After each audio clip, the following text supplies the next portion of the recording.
we are down to our final property, which is the inverse property. Okay, which I did mention this in the Prezi, but I'll run through it real quickly.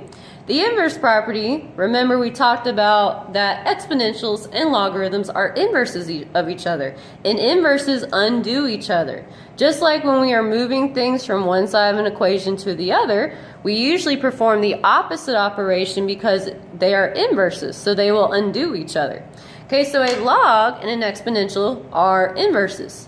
Okay, so if we have a logarithm that contains a base, okay, and there's an exponential inside the logarithm and they have the same base, okay, if you guys see here, we have the same base going on.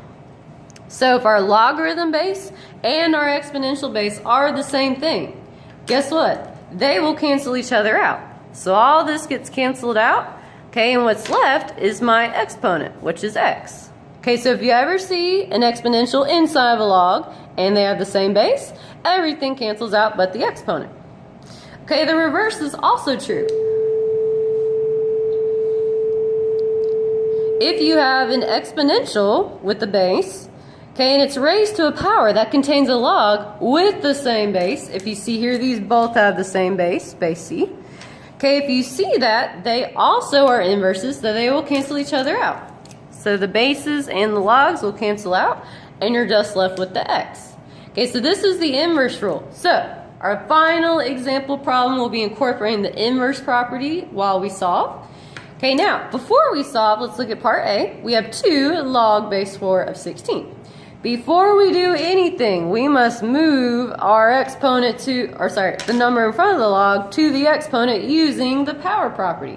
Okay, so I'm just going to slide this bad boy on up to the exponent. That'll be the first thing I do. So I have log base 4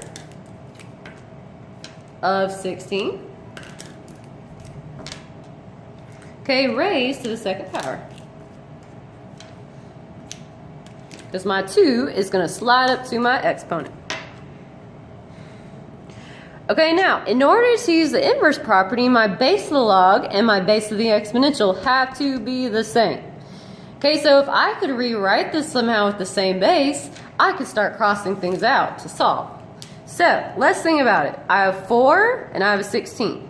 So a number that goes both in a 4 and 16 and is something that I can raise to a power and get 4 and 16 is 4. Okay, 4 squared will give me 16. So I'm going to rewrite 16 using base 4. Okay, so we have base 4 of our log. Okay, and I'm going to rewrite 16 with the base 4 in my exponential. Okay, and 4 to the second power will give me 16. 4 times 4 is 16. Okay, so I just rewrote 16 as what it equals with base 4, which is 4 squared.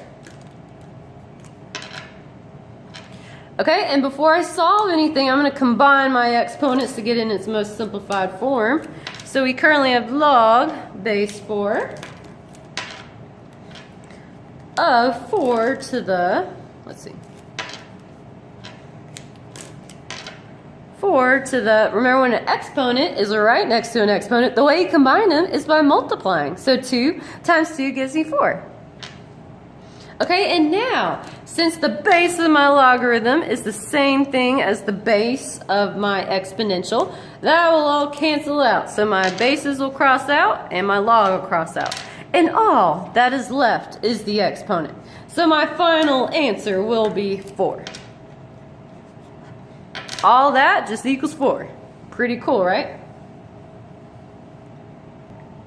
Okay, now part B is pretty much, it's very similar to part A. It's dealing with an exponential now. We'll be focusing on this property. So if you want to try it on your own, you can, but it is a little different, so you might want to watch. All right, now the first thing, we need to apply the power rule, which, if you notice, there's a 3 in front of my log, so I'm going to move that 3 up to the exponent. Okay, so now what I have, I'm going to set it up. Okay, I have 7 raised to the power of log base 7 of y raised to the third power. So, using this rule, if you have an exponential and a logarithm in the exponent and they have the same base, they will cancel out. Okay, so if you have the same base in the exponential and the same base in your log, they will all cancel out. Bam and bam. And the only thing left this time is the number inside of the log. So everything left in the log is just y to the third power. So my final answer would just be y to the third power. And that's it, you guys.